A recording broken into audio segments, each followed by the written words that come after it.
My name is Ramon Cairo. I represent the autonomous Brown Berets of Sonoma County, and through the collaborative efforts of KPFA, I was allowed access to go up in there as a member of the press. Oh, cool. And so I was allowed to listen to all of Joe Ravitches' preamble, and I was actually able to film it.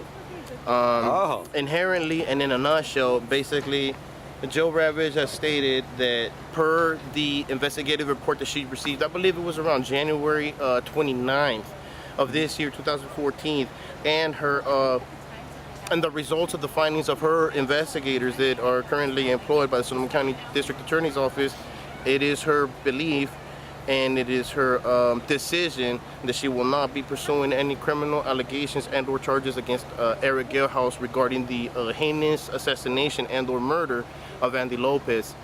In particular, I want to say that the basis of her quote-unquote investigation was that she believes that in the time frame that Erick Gelhaus engaged Andy Lopez, there was a particular imminent threat, real, to Erick Gelhaus and to others, and it was because of that particular imminent threat that Erick Gelhaus felt that she is justifying him for murder.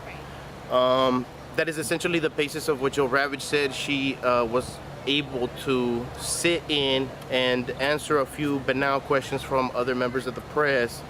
No question was really pertinent regarding the investigation, save for one, where a member of the press actually asked for a particular timeline in terms of how everything evolved, the escalation of violence from the first initial engagement with Andy Lopez. And so from the very beginning, when Deputy Erick Gelhaus actually saw visually that Andy Lopez may have had something that could deem him a probable suspect or a suspect of probable criminality, to the point that he actually ejected the last bullet, which is the 8th bullet, that whole engagement took no more than 27 seconds. So essentially Erick Gelhaus saw the gentleman, called it in, pumped 7 bullets into him, with one actually hitting a residence, all within 27 seconds. And Joe Ravitch felt that that was enough evidence to conclude that the actions that Erick Gelhaus partook in were not criminal in nature. So that is the facts. And if you'd like for me to extrapolate on how I feel about that, the reality that I can tell you, my man Trey, is that in legal, as a legal finding, I really find this to be a travesty of the law. Sure. If we look at the scope of circumstances, if we actually look at the situation and look at every available circumstance and every available option that could have proceeded, you can very clearly see that Deputy Erick Gelhaus behaved and acted in what would be totally considered outside the confines of the law and outside the confines of standard operating procedure.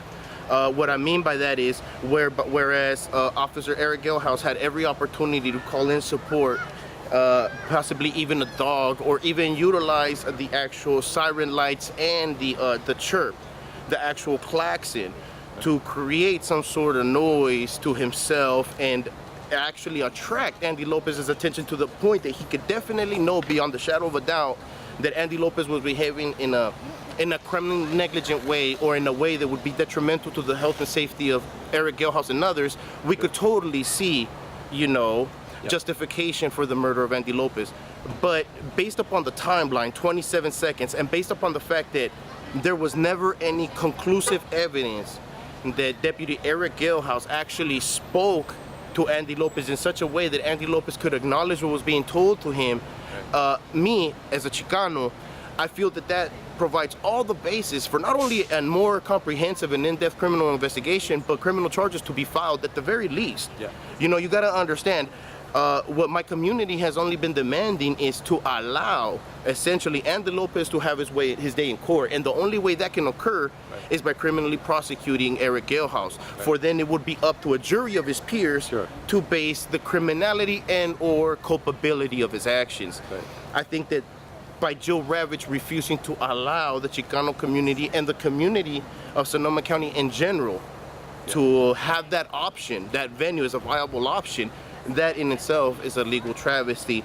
Personally, all Joe Ravitch really did is solidify the fact that on the record, she has stated that here in Sonoma County, the law enforcement have every legal right to indiscriminately kill those who come from socioeconomically disadvantaged communities, and those who are suffering from mental health issues and or psychological or psychiatric illnesses, and basically all minorities. Yeah. She has basically said that if we were to be murdered, assassinated, or killed indiscriminately by any member of the law enforcement community, it would be done so with impunity, for she has no type of motivation to try to prosecute crimes of this nature. And it's very sad because she is essentially shirking from her job and her duties as described for a district attorney. Yep. That's all I can tell you, my man. Absolutely. Trey. Well, thank you very much. It clarifies things for in a nutshell, brother. We tried in a nutshell. Awesome.